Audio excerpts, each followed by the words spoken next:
Chinese consumer electronics brands have won several top prizes at the 2022 Consumer Electronics Show.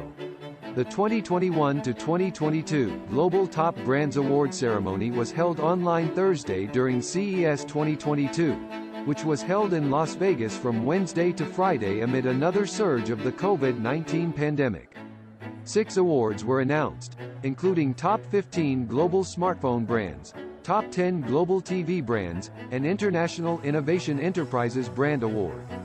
According to a release posted on the CES website, the awards highly recognize the revitalization of the Chinese consumer electronics brands, whose core technologies, product advantages and innovation capabilities are among the top in the world,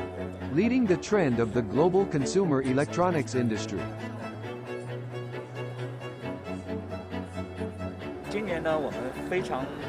自豪地展示出了我们的 OD Zero 8K 迷你 TV。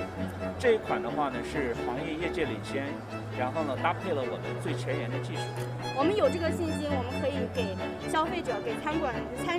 展的人呈现一个海信的企业形象，所以我们才能有这个决心拿下这么大的场地。疫情整个对机器人的话，对社会还是非常的影响非常大。导致人力的出行啊会有一些影响，但是对人工智能，尤其机器人的话，我们会帮助它解决一些很多问题，不光是餐厅，还有酒店，还有其他地方，可以机器人很好的去代替人工，避免交叉感染。在北美这一块，因为疫情的话，